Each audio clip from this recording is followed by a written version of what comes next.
నమ్మించి వెన్నుపోటుగా కుట్రగా బీసీలంటే ఓటు బ్యాంకుగా ఇవాళ రేవంత్ రెడ్డి ఆలోచన ధోరణి కనబడుతూ ఉంది.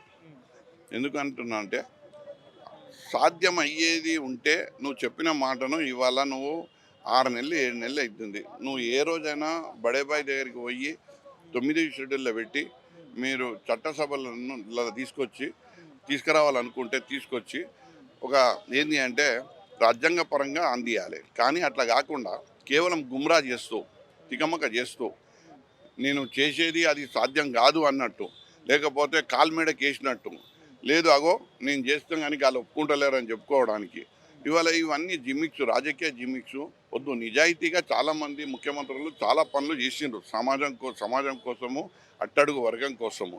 నువ్వు నిజంగా చేయాలి అనుకుంటే బీసీలను చట్టసభలలో తీసుకురావాలి అనుకుంటే నువ్వు ఓకే, నువ్వు ఆ ప్రయత్నం కూడా చేస్తలేవు. కేవలం వాళ్ళని ఏంటంటే మాలో ఆశలు రేపించి చాలామంది ఇవాళ యువకులు అయ్యో మాకు వస్తాయంట అని చెప్పి ఉన్న భూములను అమ్ముకొని ఉన్న ఆస్తులను అమ్ముకొని రాజకీయాలలో వాళ్ళు ఖర్చు పెడుతూ ఇలా ముందుకెళ్తున్నారు. అంటే నువ్వు చెప్పిన మాట ఎట్లుంది అని అంటే ఉన్నది పోయింది ఉంచుకున్నది పోయింది అన్నట్టు. ఇవాళ కొద్ది గొప్ప ఆస్తి మిగిలించుకున్న నీ ఆశల వల్ల ఇవాళ అమ్ముకొని చట్టసభలలో మాకు రిజర్వేషన్లు వస్తాయి, మాకు అవకాశం వస్తుంది అని చెప్పి ఇవాళ ఎన్నో ఆస్తులు అమ్ముకొని ఇవాళ రాజకీయాలకు వచ్చినటువంటి పరిస్థితి.